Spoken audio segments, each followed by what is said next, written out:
함께 보실 하나님 말씀은 베드로전서 2장 24절입니다. 베드로전서 2장 24절 말씀 읽고 계속해서 교리문답 살펴보도록 하겠습니다.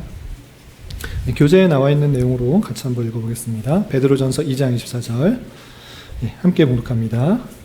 친히 나무에 달려 그 몸으로 우리의 죄를 담당하셨으니 이는 우리로 죄에 대하여 죽고 의에 대하여 살게 하려 하심이라. 저가 채찍에 맞음으로 너희는 나음을 얻었나니. 아멘. 계속해서 주일 오후 때마다 교리 공부를 하고 있는데 여러 차례 말씀드리지만 교리 공부를 하는 이유, 신앙 고백서를 잘 살피는 이유가 무엇인가라고 할 때 오전에도 갈라디아 교회 성도들이 바른 지식 안에 굳건히 서 있지 못하기 때문에 다른 복음이 왔을 때 쉽게 흔들리고 그 복음을 따라가는 모습들을 보게 됩니다. 오늘날에 있어서도 여러 교회가 교회들마다 말하는 것들이 좀 다른 것도 있고 같은 성경을 갖고도 다르게 주장하는 것도 있고 심지어는 이단들도 성경 가지고 이 구절만 빼서 이렇게 해야 된다. 이게 교주다. 이게 구원자다. 누가 구주다. 이렇게 말하는 경우가 있기 때문에 우리는 성경이 주어졌는데 그것을 바로 이해하기 위해서 신앙의 선배들이 잘 정리해 놓은 교리를 바탕으로 굳건한 믿음을 세워야 될 것입니다. 그래서 주일 오후 때마다 개혁교회 전통에 따라서 교리 공부를 하는 것입니다. 좀 졸립고 따분할 수 있는데 집중해서 잘 들어서 우리 성경을 어떻게 봐야 되는지, 성경에서 고백하고 따라야 될 것이 무엇인지를 잘 생각하고 정리할 수 있기 바랍니다. 우리 하이델베르그 교리문답을 통해서 성경에서 주는 유익과 위안에 대해서 살펴봤는데 우리가 사나 죽으나 우리의 참된 위안이 무엇인가, 위로가 무엇이나 했을 때 예수 그리스도께 속했다는 그것이 참된 위로가 된다라고 했습니다.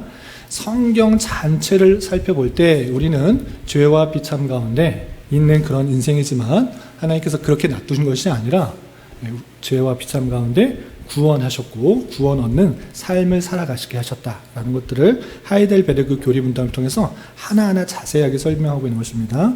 우리가 배우고 있는 지금 문답은 어디 부분인가 라고 할 때 죄와 비참 가운데 있는 인생을 어떻게 구원하시는가 그것을 살펴보는 것입니다. 예수 그리스도를 우리의 중보자로 보내셔서 그를 믿음으로 말미암아 구원 얻게 했는데 그럼 그를 믿는다는 게 무엇인가?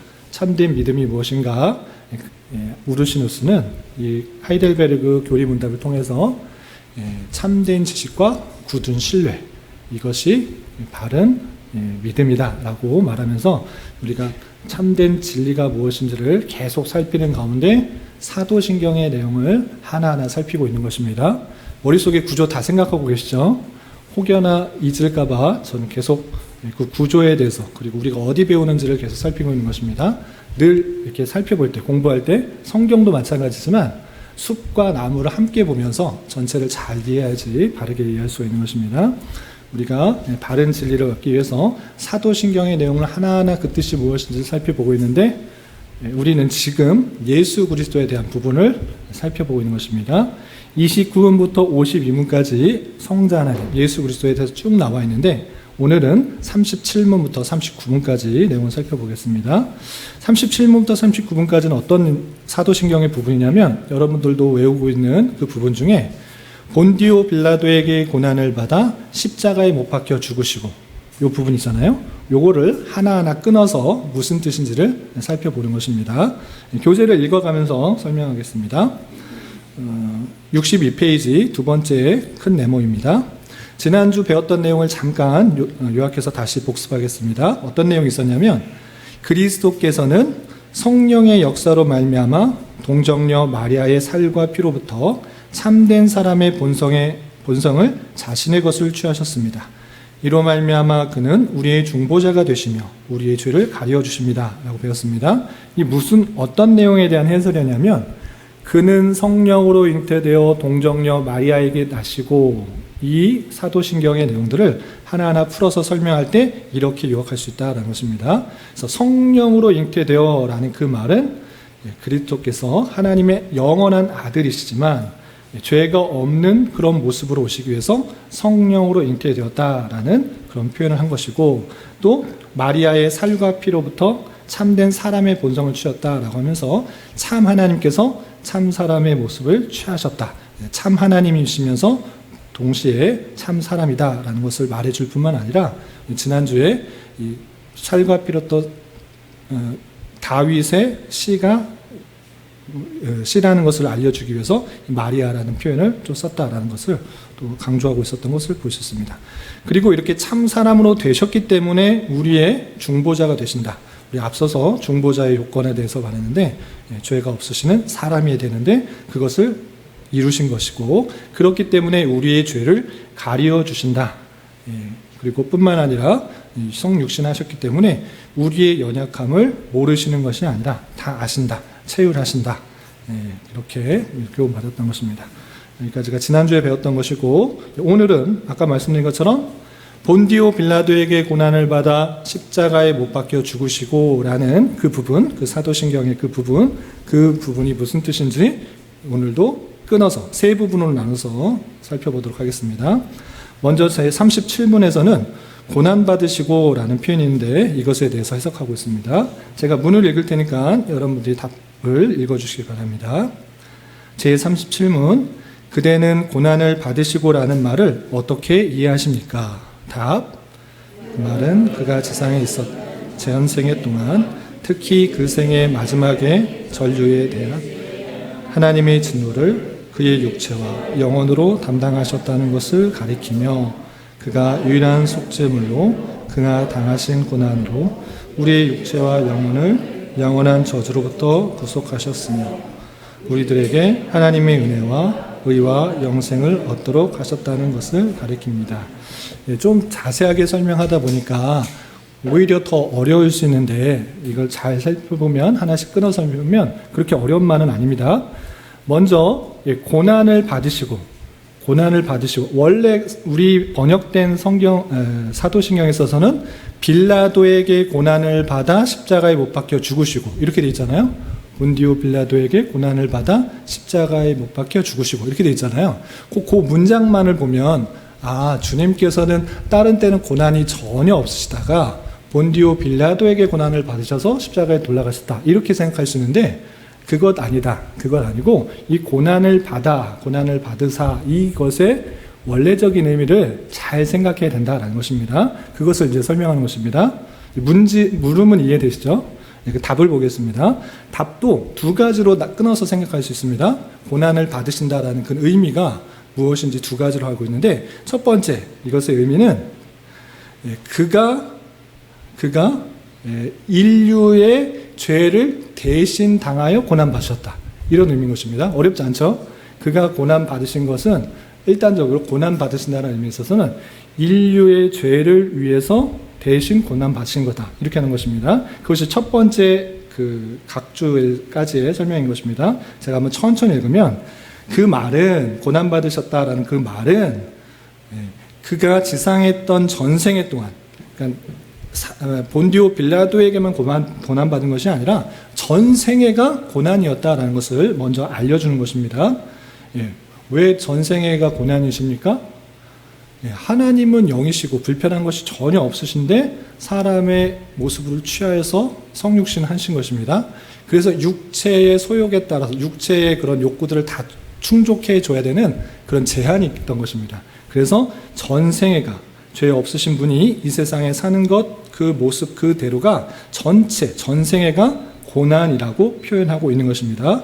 그런데 전생애가 고난이시지만 특히 그 생의 마지막 십자가에 돌아가시기 그 전에 본디오 빌라도부터 수많은 고난 받았던 그 생의 마지막에 전 인류의 죄에 대한 하나님의 진노를 그 육체와 영혼으로 담당하셨다는 것입니다. 여기서 조금 설명이 필요한 부분이 있는데 전 인류에 대한 죄 그것을 하나님의 진노를 자기가 담당했다라고 표현하고 있습니다. 우선 여기서 일반적인 뜻 먼저 설명하겠습니다. 그러니까 주님께서 고난 받으신 것은 이 땅에 오신 것 자체가 그런 고난이시지만 그 생의 마지막 때 일주일일 수도 있고 십자가에 달려 돌아가실 그때도 있었지만 그 빌라도로부터 그 극심한 고난을 당하신 이유는 무엇이냐?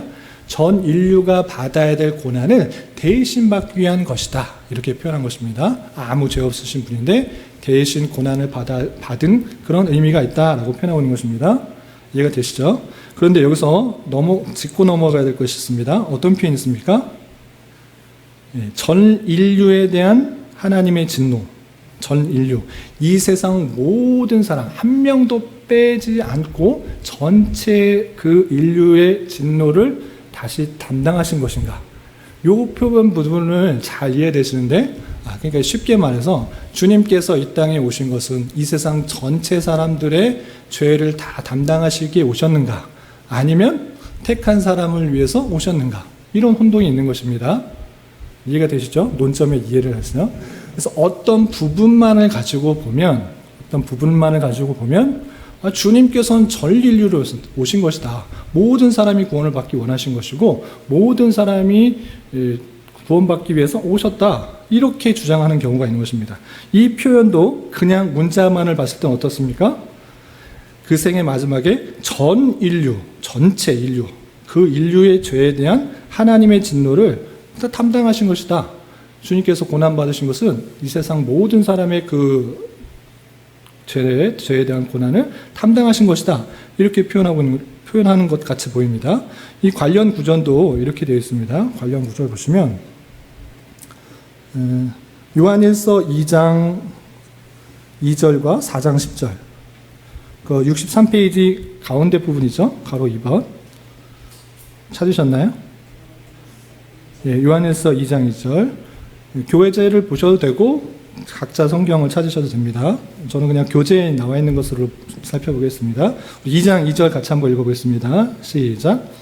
그는 우리 죄를 위한 화목제물이니 우리만 위할 뿐 아니요 온 세상의 죄를 위하심이라. 그 밑에 4장 10절이요. 사랑은 여기 있으니 우리가 하나님을 사랑하는 것이 아니요 하나님이 우리를 사랑하사 우리 죄를 속하기 위하여 화목제물로 그 아들을 보내셨습니다.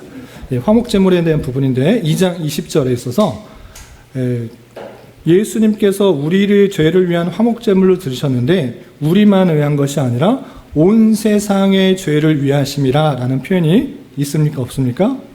있잖아요. 그래서 이 표현을 보고 주님께서 이 땅에 오신 것은 온 세상의 모든 인류를 위해서 이 땅에 오신 것이다. 그랬기 때문에 주님께서 이 땅에 모든 사람을 위해서 희생하셨고 돌아가셨는데 믿는 사람만 구원받는다. 이렇게 표현하는 경우가 대다수입니다. 그런 말도 많이 그냥 흔히 듣는 얘기잖아요. 그래서 그런가 보다라고 할 수 있는데 그런 성경 전체를 보고 제가 누차 말씀드린 것, 성경 전체 안에서 그 부분이 무엇을 말하는지를 보지 않으면 오해가 상당히 될 수가 있고 잘못 이해할 수 있다는 것을 말씀드리는 것입니다. 이런 비슷한 표현이 디모데전서에도 나오죠. 디모데전서 2장이죠. 한번 같이 찾아볼까요? 예전에 한번 했는데 그냥 복습하신다 생각하시고 다시 한번 이런 부분에 대해서 이해를 어떻게 해야 되는지 살펴보도록 하겠습니다. 디모데전서 2장 4절 찾으셨나요? 보시면 이런 표현이 있습니다. 하나님은 모든 사람이 구원을 받으며 진리를 아는 데 이르기 원하시느니라. 이런 표현들 몇몇 구절을 가지고 주님께서는 이 세상 모든 사람이 다 구원받기를 원하시고 예수 그리스도께서 화목제물 되신 것은 우리만이 아니라 온 세상의 죄를 위하여 돌아가셨다. 그런데 이런 타락한 인생들이 예수 그리스도의 그 사랑을 알지 못하고 믿지 않음으로 구원받지 못한다. 이렇게만 생각을 하는 경우가 많습니다. 흔히들 이해하는 방식입니다.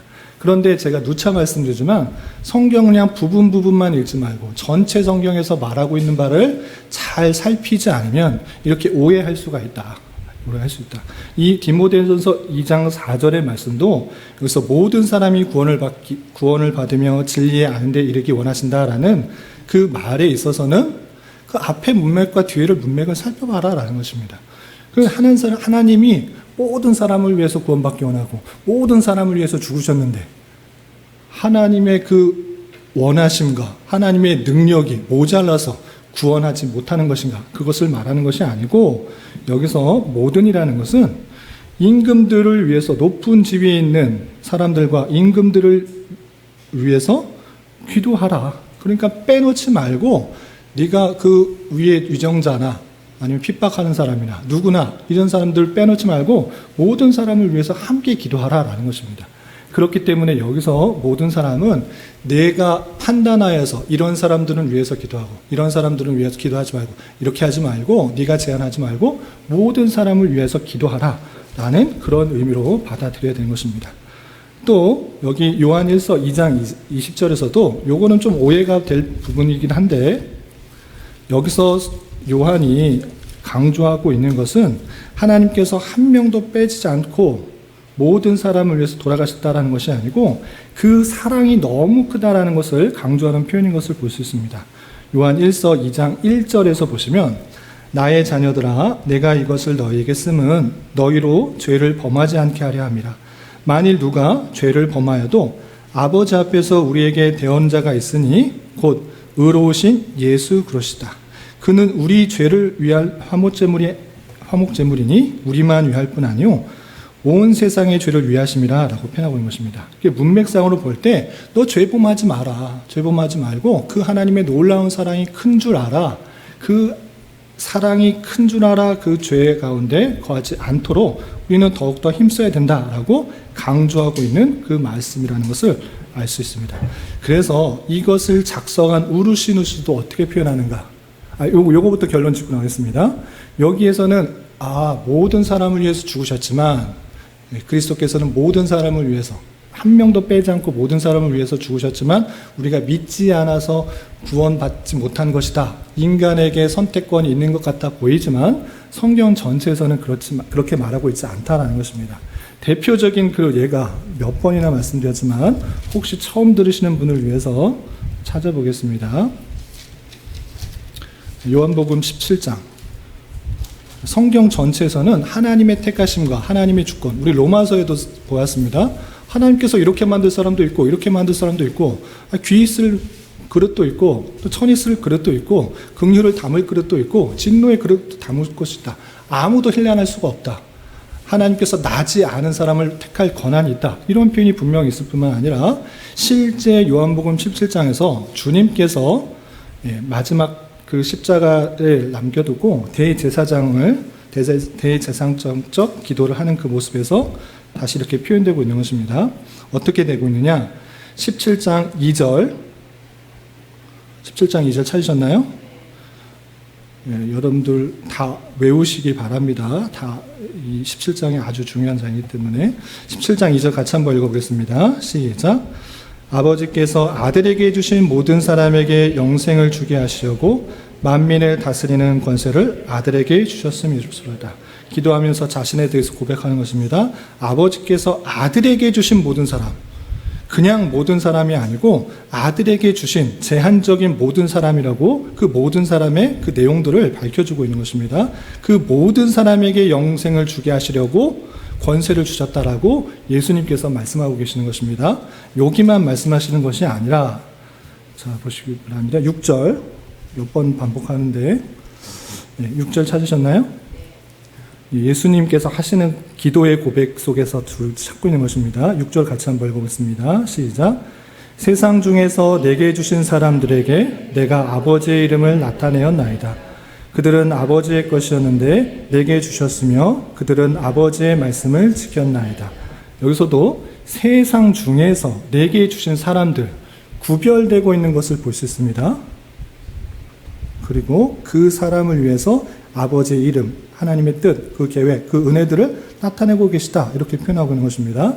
또 7절에서도 지금 그들은 아버지께서 내게 주신 것이 다 아버지로부터 온 것인 줄 알았다라고 하면서 그들, 제한된 그들에 대해서 말하고 있고요. 9절 주님께서 비는 것, 주님께서 간구하는 것, 그 고백을 같이 한번 읽어보겠습니다. 9절 함께 봉독합니다. 시작. 내가 그들을 위하여 비옵나니 내가 비옵는 것은 세상을 위함이 아니요 내게 주신 자들을 위함이니이다. 그들은 아버지의 것이로소이다. 또 건너뛰어서 여기 그런 내용들로 계속 고백하고 있는 것입니다. 20절 같이 한번 읽어보겠습니다. 시작. 내가 비옵는 것은 이 사람들만 위함이 아니요 또 그들의 말로 말미암아 나를 믿는 사람도 위함이니. 예, 여기서는 진리의 거룩함을 얻게 하는 그 사람들과 또 그들의 말, 내가 전해서 믿는 그 사람들과 그들에게 말을 전해서 듣는 사람들, 그 제한된 사람들을 위해서 계속적으로 간구하고 있다는 것을 볼 수 있습니다. 그리고 18장 9절 같이 한번 읽어보겠습니다. 시작. 이는 아버지께서 내게 주신 자 중에서 하나도 잃지 아니하였사옵나이다. 예, 하셨느니라 말씀을 응하게 하려 하십니다. 주님께서 계속해서 복음을 전하면서 또 기적을 행하시면서 하시는 말씀이 무엇이었습니까? 너희들이 자꾸 나한테 기적을 보여라. 하늘로서 온 자인 즉 증명해봐라. 이렇게 했는데 주님께서 그래 보여주겠다 이렇게 표현했습니까? 안 보인다. 이미 다 보였다. 너희들이 믿지 않는 이유가 무엇이다? 네. 하나님의 아들이 하나님의 자녀가 아니면 내 양이 아니기 때문에 믿지 않는다. 아무리 보여줘도 지금까지 한 거 뭐 봤냐? 뭘 자꾸 보여달라고 하냐? 너희들이 믿지 않는 것은 하나님의 그 택하신 사람이 아니기 때문에 안 믿는 것이다 라고 분명히 말씀하셨고, 또 마지막 주님께서 대제사장 때 기도할 때 세상 중에서 내게 주신 이가 있다. 그를 위해서 내가 기도하고 간구하고 빌고 믿음이 있는 사람, 그들에게 전한 사람, 그 사람들에게 계속적으로 간구하고 있는 것이고 그 사람을 한 명도 잃지 않겠다라고 그것을 응하게 하신다라고 표현하고 있고, 이 말씀을 받고 이 놀라운 사실을 깨닫고 그 제자들이 사도행전에서 복음을 전할 때 어떤 사람이 믿었다고 되어 있습니까? 믿기로 예정된 자가 믿었다. 이렇게 표현하고 있는 것입니다. 성경 전체에서는 그 권한이 하나님의 주권과 택하신 가운데 예정된 자가 있고 그 예정된 자를 위해서 주님께서 오셨고 또 주님께서 간구하고 비는 것은 오신 것은 그 사람의 죄를 위해서 고난을 위해서 죽으셨고 또 고난당하셨다라는 것을 말하고 있는 것입니다. 그래서 제가 누차 말씀드리는 게 무엇이냐면 성경 한 구절만 가지고 전체를 오해하지 말라. 성경을 읽을 때는 전체 안에서 그 부분이 무엇을 말하고 있는지를 알아야 오해가 되지 않는다는 것입니다. 그래서 교리 공부할 때는 항상 성경론을 먼저 살펴보는 것입니다. 성경을 우리가 어떻게 받아들이냐? 오류가 있게 받아들이는 것입니까? 없게 받아들이는 것입니까? 없다. 여기선 이 말 하였는데 저기선 저 말한다? 성경 잘못됐네. 성경 오류가 많다. 이것은 요한의 생각 또는 여기서는 바울의 생각, 여기는 이사야의 생각 이렇게 나누지 않고 성경 전체는 하나님의 말씀이며 정확무하다. 이것을 받아들이는 것입니다. 그럴 때 여기는 이 말하고 저기는 이 말하고 틀렸네. 성경 오류가 많네. 그냥 여기가 더 잘 맞는 것 같네. 이것만 붙들고 사는 것이 아니라 성경이 다르게 말하는 것 같았을 때 오류가 없이 받아들이는 방편이 무엇인가를 우리는 이해하는 것입니다. 이해가 되시나요? 여기서는 예수님께서 내게 주신 자를 위해서 돌아가신 것 같고 또 예정된 사람만 믿는 것 같고 구원받는 것 같고 여기서는 모든 인류를 위해서 돌아가신 것 같고 모든 사람이 구원받기를 원하시는 것 같고 앞뒤가 안 맞네가 아니라 전체 성경이 오류가 없게 이해하는 방식이 무엇인가라고 할 때 앞뒤 문맥만 잘 읽어도 여기서 모든 사람은 모든 인류는 한 사람도 빠지지 않고 포함된 인류가 구원받는 것이 아니고 자기 인간적인 세상 속에서 유대인만 또는 남자들만 어떤 사람들만 구원받는 것이 아니라 그 택하신 백성들은 모든 인류 가운데 속속히 있다라는 것입니다. 그리고 정말 기독교를 핍박하는 그런 위정자들에게도 하나님께서 택하신 백성들을 부르시는 은혜가 있는 줄 알아. 그런 사람들을 위해서 기도하는 거다. 이렇게 알려주고 있는 것입니다. 이해가 되시나요? 그렇게 성경에선 오류가 없는 방식으로 우리를 받아들이기 때문에 잘못 이해하지 않기 위해서 이렇게 받아들이는 것이고, 그럼에도 불구하고 성경에 오늘같이 온 세상의 죄를 위하심이라 라는 표현이 있기 때문에 여기에 기록되었는데 기록 그대로 전 인류의 죄에 대한 하나님의 진노를 위해서 담당하셨다라는 것을 기록했는데 이 부분을 해석하는 우르시누스의 그 내용도 함께 살펴봐야 될 것입니다. 성경에 있는 표현을 그대로 썼지만 이것에 대해서 우르시누스는 해설서를 그 하이델베르그 교리문답보다 훨씬 더 두껍게 작성한 것입니다. 원하시는 분은 제 서재에서 빌려가셔도 되고, 어떻게 했냐면, 내용은 긴데 그냥 간단하게 말씀드리겠습니다. 주님께서 흘리신 또는 당하신 그 고난은 모든 사람을 충분히 다 덮을 만한 그런 모든 사람의 고난과 그 아픔들과 죄를 씻을 만한 능력이 있으시다. 그러나 그 효력은 택한 사람들에게만 적용된다라고 표현하고 있습니다. 아주 요약한 것이고 길게 설명되어 있는데 여기도 길게 써 있는데 말씀 그대로 읽어드려봤자 혼돈되시니까 요약하여서 주님의 그 그리스도의 보혈과 그 능력은 모든 사람을 다 덮을 만한 또 갚을 만한 그런 희생과 피요의 능력과 고난을 담당하셨지만 그 효력은 하나님의 택하신 사람, 그 믿음이 주어지는 사람에게만 적용된다라는 것입니다. 이것을 쉬운 예로 들자면 제가 이제 스포츠를 좋아하는데 축구 경기장 있잖아요. 우리 상암에도 축구 경기장 있잖아요. 월드컵 경기장. 다 안 가보셨던데 상상을 할 수 있잖아요. 축구 경기장 안 가보셨으면 그냥 교회당으로 할게요. 교회당으로 할게요. 교회당을 예쁘게 져요. 우리 교회는 좀 작지만 한 60명 앉으면 여기 꽉 차는데 그런 게 아니고 교회당을 아주 크게 졌어요. 한 몇만 명, 아니 수십만 명 드러나게 지을 수 있잖아요. 그런데 거기서 예배 드릴 수 있도록 희망하는 사람은 아무나 개나 소나 불교 사람들 와가지고 또는 다른 이교도 사람들 오거나 아니 이단 사람들 와가지고 제가 그 사람 다 와서 그냥 함께 즐겁게 노래하고 춤추고 그렇게 하자라고 교회당을 짓겠습니까? 아니죠. 어떻게 하기 위해서 짓겠습니까? 정말 믿는 사람들이 하나님을 참으로 경배하고 예배하고 교제하기 좋게 예배당을 짓는 거잖아요. 누구나 들어올 수 있으나 누구나 들어올 만큼 크게 지었으나 그 원하는 것들은 하나님 그 예배 믿는 사람들을 그런 사람들로 하는 것입니다. 그러니까 적용될 수 있는 사람은 제한적이다라고 하는 것입니다. 이해가 되시죠? 능력이 없어서가 아니라 원하시는 것들이 제한적이다라는 것을 표현한 것이고 축구장의 얘기는 제가 이제 청년부 때부터 이렇게 했던 얘기인데 축구장에 제가 축구를 좋아하니까 축구장에 수만 명들이 와가지고 구경도 하고 또 축구를 보러 오잖아요. 그런데 축구장 잔디를 밟는 사람은 몇 명입니까? 한 팀에 11명씩 그리고 심판 주심 부심 이렇게 제한된 사람만 뛰는 것입니다. 누구나 올 수 있지만 누구나 들어갈 수 있는 그런 충분한 수용 능력은 있으나 거기서 뛰도록 한 사람은 11명 11명 주심 부심 이렇게 있는 것입니다.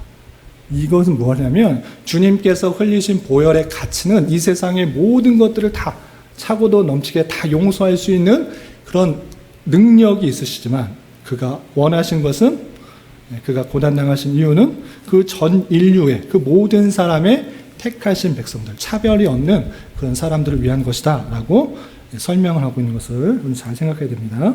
아시겠죠? 제가 누차 말씀드린 것은 성경을 한 부분만 한 절만 읽고 전체로 오해하지 말자라는 것입니다. 전체 속에서 오류 없이 읽도록 하는 방식이 바른 성경 이해 방식인 것입니다. 그래서 문맥만 잘 읽어봐도 이게 무엇을 말하고 있는지를 알 수 있는데 한 구절만 띄어서 읽으면 자칫 적용할 수 있으니까 조심해야 되는 것입니다. 이해되셨죠? 그래서 다시 오늘 그 문답으로 돌아가서 전 인류에 대한 하나님의 진노를 했다라는 것은 전 인류에 속해 있는 하나님의 택하신 백성들을 그 모든 고난을 대신 담당하셨다라는 것입니다. 이해되시죠? 네, 그것이 첫 번째고 거기서 끝나는 것이 아닙니다. 고난만 받았다. 우리가 고난받아야 되는데 대신 고난받았다. 이것을 말하는 것에 그치지 않고 두 번째 단락입니다. 그가 유일한 속죄물로 그가 당하신 고난으로 우리의 육체와 영혼을 영원한 저주로부터 구속하셨고 우리들에게 하나님의 은혜와 의와 영생을 얻도록 하셨다라는 것입니다. 고난받고 끝나는 것이면 좀 아쉬운 것입니다. 죄송스럽잖아요. 그런 것이 끝나지 않고 우리에게 하나님과 화목하게 한 것입니다. 우리가 고난받아야 하는데 주님께서 고난받으시고 우리를 화목해 하시고 우리에게 무엇을 주셨다? 구속 주시고 은혜 주시고 의와 영생을 얻게 하셨다. 이렇게 설명하고 있는 것입니다. 그래서 두 가지로 고난받았다. 왜 주님께서 고난받으셨습니까? 우리의 죄를 위해서 고난받으셨습니다. 온 인류 가운데 택하신 백성들을 위해서 대신 고난받으셨고 거기서 그치는 것이 아니라 화목제물로서 주님과 화목케 하고 의와 영생과 은혜를 우리에게 주셨다라는 그런 의미입니다. 우리가 고난받아 있는데 대신했다라는 그런 의미입니다. 어떻게 보면 간단하고 알 수 있는 것인데 더 구체적이고 분명하게 성경의 근거를 들어서 설명하고 있는 것입니다. 이해되셨죠? 이해가 잘 안 되시면 바로바로 질문하셔도 됩니다. 관련 구절은 그냥 건너뛰겠습니다. 거의 반복되는 것도 있고 설명한 것이 있기 때문에 넘어가겠습니다. 두 번째 38문에서는 고난받으신 거는 이제 다 정리가 됐습니다. 우리 대신 고난받으셨고 우리가 고난받아서 의를 화목되고 영생 얻고 은혜가 되었다. 이건 이해했는데 그런데 왜 본디오 빌라도라는 그 표현을 했습니까? 본디오 빌라도에게 고난을 받아 이렇게 되는데 그냥 고난을 받아 십자가에 못 박혀 죽으시고 안 하고 본디오 빌라도라는 것을 왜 써야 됩니까? 궁금하셨는데 질문 못 하셨잖아요. 궁금 못 하는데 그런 것도 제가 이제 섣불리 대답을 못 할 수 있는데 신앙의 선배들이 그럴 줄 알고 다 그 이유가 무엇이다라고 다 알려준 것입니다. 제가 문을 읽을 테니까 답변을 읽어주시기 바랍니다. 제38문 왜 그는 재판관인 본디오 빌라도에게 고난을 받았습니까? 답 그가 죄 없이 세상 법관에서 정죄를 받아 우리로 하여금 우리에게 임할 하나님의 엄한 판결로부터 피하도록 하기 위하여. 무슨 뜻인지 잘 모르겠어요. 어렴풋이 나는지 잘 모르겠죠. 간단하게 설명하겠습니다. 우리가 우리의 죄를 위해서 대신 죽어야 된다고 하면 죽는 방법이 다양하게 있습니다.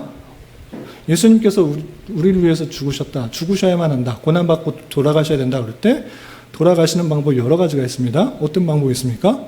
예수님을 핍박하는 사람이 갑자기 돌로 쳐가지고 그냥 그 자리에 맞고 쓰러져 죽으셨다. 칼로 찔러서 돌아가셨다. 이렇게 해도 충분히 죽으신 것인데 왜 본디오 빌라도의 재판을 받으셨느냐 했는가를 묻는 것입니다. 이것은 본디오 빌라도의 치하에 그 재판 아래 예수님께서 재판을 받으시고 또 사형을 받았다라는 것을 의미하는 것인데 그거 왜 그러냐? 왜 재판을 꼭 받아야만 하는가? 별로 생각 안 해보셨을 수도 있는데 이것이 아주 중요한 것입니다. 주님께서 재판을 통해서 형벌을 선고받음으로 우리는 앞으로 형벌, 그 마지막 심판 때에서 면하게 되는 것입니다. 다시 한번 예수님께서 그냥 의롭게 사시다가 많은 사람들에게 복음을 전파하시고 또 구원을 전파하시고 병든 자를 고치시고 하시다가 느닷없이 바리새인의 돌에 맞아 돌아가셨다. 이럴 수 있잖아요. 아니면 재판 없이 저 사람 그냥 뭐 교수형을 처해야겠다. 십자가에 해야겠다. 그냥 재판 없이 그냥 돌아가실 수도 있습니다.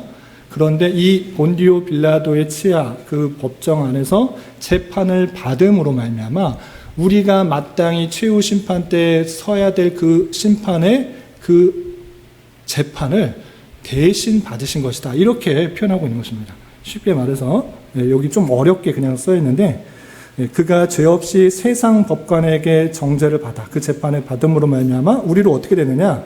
우리에게 임할 하나님의 엄한 판결. 나중에 재판장에서 너 똑바로 살았어? 이런 재판에 피하게 된다는 것입니다. 그래서 그 재판을 빌라도의 그 재판을 우리가 받아서 마땅히 정죄로 받아서 죄로 심판받아야 되는데 주님께서 대신 우리가 죄 있는 것이지 주님께서 죄가 있었던 것입니까? 아닙니다. 우리가 죄에 있어서 우리가 심판을 받아야 하는데 주님께서 다시 그 심판을 받으신 것이고 그 심판으로 말미암아 하나님의 엄한 그 심판, 그 판결로부터 자유롭게 되었다. 이렇게 설명하고 있는 것입니다. 이해되시죠? 잘 모르시겠어요? 우르시누스가 왜 본디오 빌라도에게 했는가라고 쓸 때 그냥 돌아가실 수도 있지만 재판이 있어야 된다는 것입니다. 왜? 우리가 나중에 죄가 있느냐 없느냐, 의롭냐 안 의롭냐 하나님의 최후의 그런 판결과 심판이 있어야 되는데 그것을 미리 다 했다라는 것입니다. 예수님께서는 죄가 없으셨는데 죄가 있는 것으로 해서 형벌을 받았기 때문에 우리가 나중에 그 심판에서 멀어지게 되었다라는 것을 설명하고 있는 것입니다.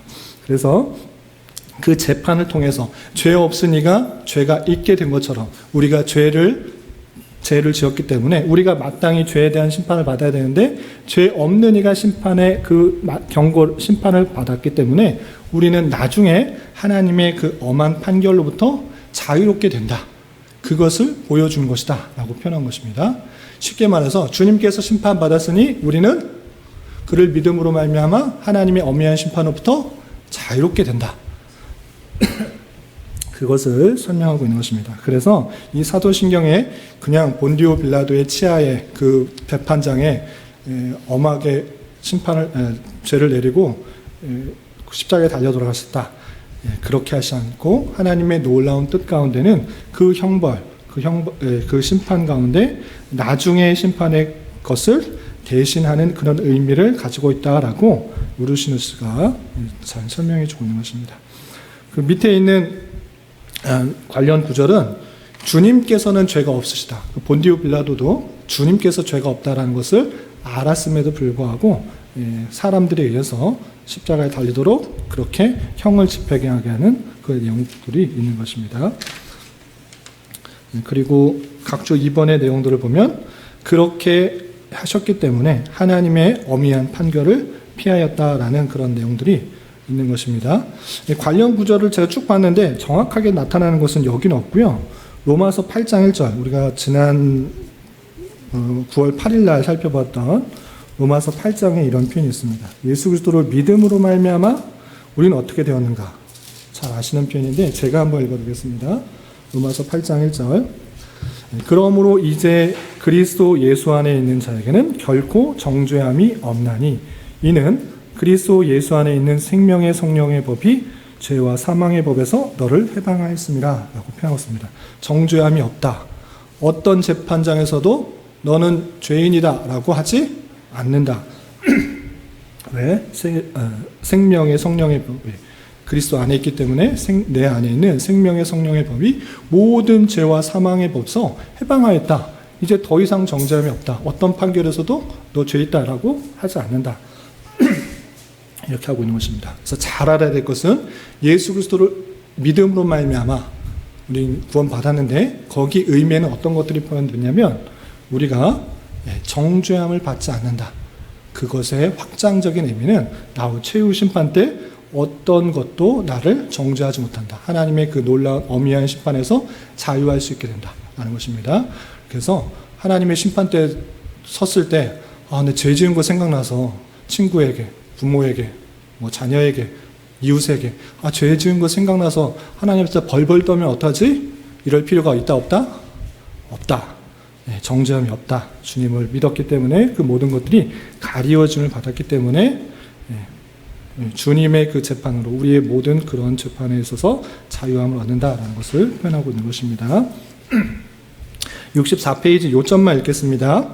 그가 본디오 빌라도에게 고난을 받으신 이유는 그가 죄 없이 세상 법관에서 정죄를 받아 우리로 하여금 우리에게 임할 하나님의 엄한 판결로부터 피하도록 하기 위함입니다. 라고 표현하고 있습니다. 이제 주님께서 그 재판을 받으셨기 때문에 우리는 재판으로부터 자유된다. 이 사실을 알고 지내면 되는 것입니다. 그리고 마지막 십자가에 달려 죽으셨다.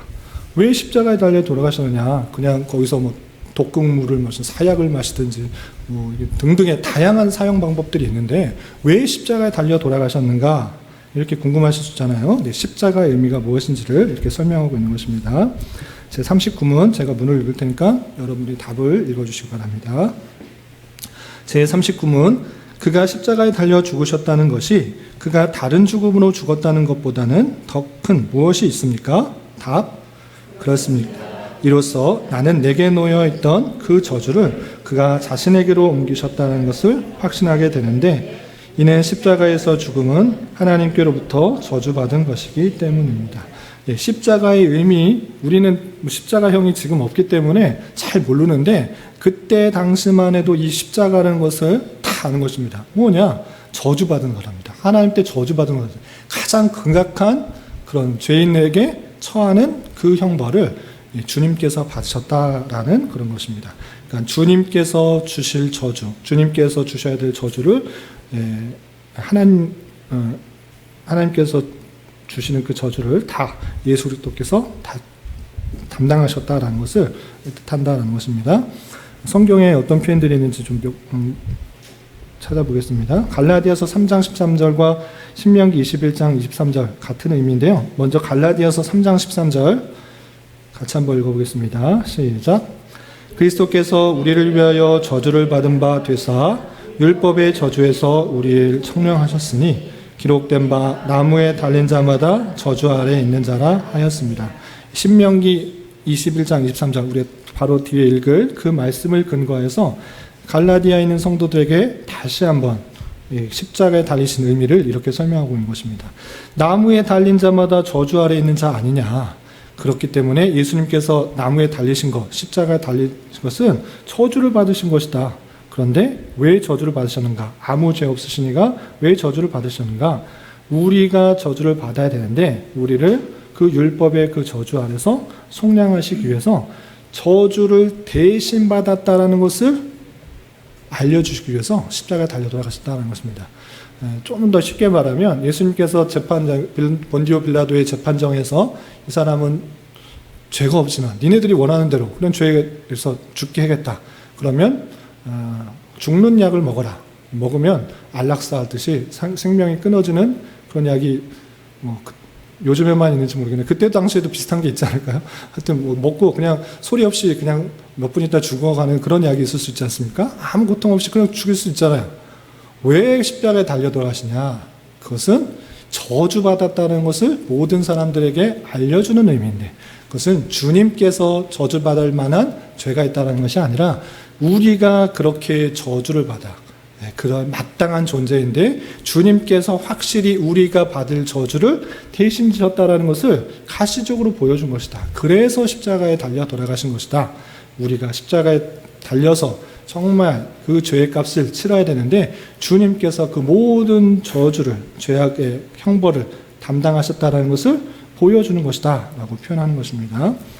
신명기 21장 23절 마지막으로 같이 한번 읽어보겠습니다. 시작. 그 시체를 나무 위에 밤새도록 두지 말고 그날에 장사하여 내 하나님 여호와께서 내게 기업으로 주시는 땅에 더럽히지 말라. 나무에 달린 자는 하나님께 저주를 받았음이니라. 주님의 저주가 어떻게 임하는지를 구약 성경을 예를 들어서 주님께서 그 저주를 대신 받으신 것이다 알려준 것입니다. 그래서 오늘 사도신경에 예수 그리스도에 대한 부분 중에서 본디오 빌라도에게 고난을 받아 십자가에 못 박혀 죽으시고 라고 있는데 고난을 받으신 이유가 무엇인가? 원체 전체가 다 고난이지만 우리의 받을 고난을 대신 지신 것이고 또 본디오 빌라도에게 쓴 이유가 무엇인가 라고 했을 때 우리가 하나님의 판결을 받아야 되는데 대신 그 판결을 정확하게 받으신 것이고 우리는 판결에 엄한 판결로부터 자유롭게 되는 것이다 라고 할 거고 왜 십자가에 못 박혀 죽으셨는가 라고 할 때 십자가의 상징이 저주이기 때문에 주님께서 우리가 받을 저주를 대신 담당하신 것이다 이렇게 표현하고 있는 것입니다.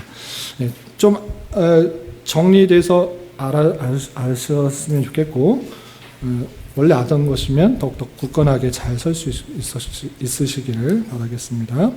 요점 읽고 요약 읽겠습니다.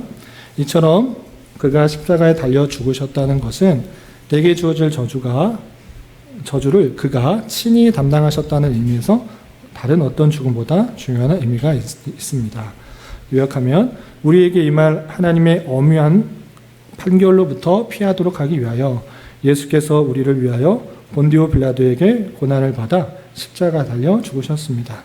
이로써 우리에게 돌려졌던 그 저주가 예수님에게로 확실히 옮겨졌다라는 것입니다. 거기에 그 내용이 포함되어 있는 것입니다. 자, 이해되시죠? 혹시 질문하실 거 있으신가요? 네. 잘 아시는 내용이었으리라 생각하면서 다시 정리했다 생각하시기 바랍니다. 다짐 읽고 마치겠습니다.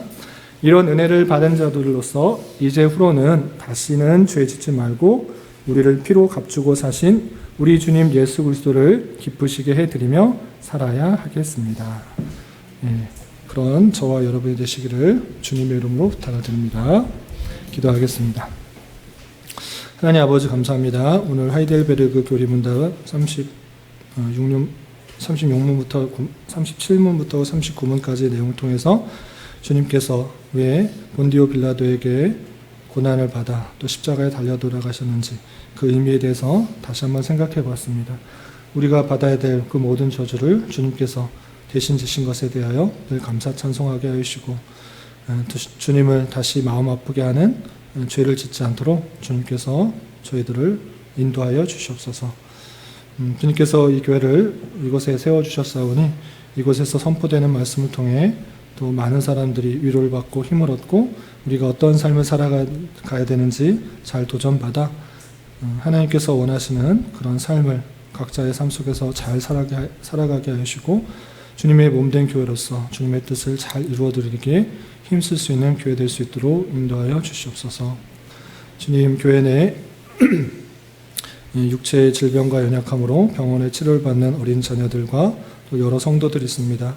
주님 지켜주셔서 건강하게 잘 회복되고 치유될 수 있도록 인도하여 주시고 또 경제적인 문제로 가족의 전도를 위해서 또 각자의 여러 가지 고민들로 인하여서 주님께 기도하는 것들이 있사오니 주님께서 그 기도에 응답해 주시고 가장 선한 것들로 응답하여 주시옵소서.